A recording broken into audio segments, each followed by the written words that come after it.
itu penyakit ginjal kronis? Penyakit ginjal kronis merupakan masalah kesehatan masyarakat global dengan prevalens dan insiden gagal ginjal yang meningkat, prognosis yang buruk dan biaya yang tinggi. Di Indonesia, perawatan penyakit ginjal merupakan ranking kedua pembiayaan terbesar dari BPJS Kesehatan setelah penyakit jantung. Screening, diagnosis, dan manajemen yang tepat oleh dokter perawatan primer diperlukan untuk mencegah hasil terkait penyakit ginjal kronis yang merugikan, termasuk penyakit kardiovaskuler, penyakit ginjal stadium akhir, dan kematian. Perbedaan ginjal akut dan kronik. Penyakit ginjal ada dua macam, penyakit ginjal akut dan penyakit ginjal kronik. Perbedaan keduanya adalah penyakit ginjal akut masih bisa normal kembali, meskipun sudah cuci darah. Sedangkan penyakit ginjal kronis adalah penurunan fungsi ginjal secara kronis yang memerlukan waktu bulanan hingga tahunan yang ditandai dengan penurunan fungsi ginjal, sehingga pasien harus menjalani terapi pengganti ginjal. Terapi pengganti ginjal ada 3 jenis, yaitu hemodialisis, CAPD, atau Continuous Ambulatory Peritoneal Dialysis, dan transplantasi ginjal.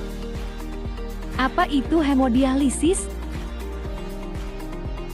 Hemodialisis berasal dari kata hemo yang berarti darah dan dialisis yang berarti memisahkan.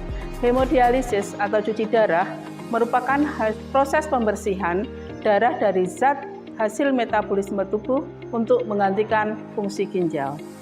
Prosedur pelayanan pasien program hemodialisis rutin 2 kali seminggu rawat jalan adalah: pasien melakukan pendaftaran dengan melakukan sidik jari, lalu timbang berat badan,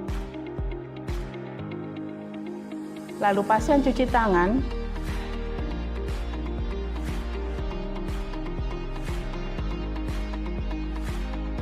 pemeriksaan tensi, suhu, pernapasan, dan nadi, serta pemeriksaan fisik.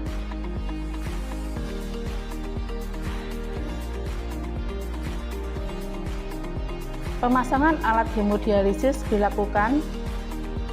Proses hemodialisis 4-5 jam.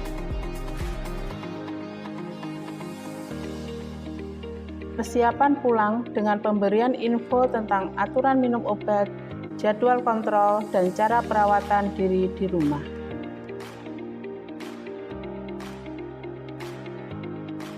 Manajemen diri yang baik pada pasien hemodialisis dapat mengurangi komplikasi yang terjadi.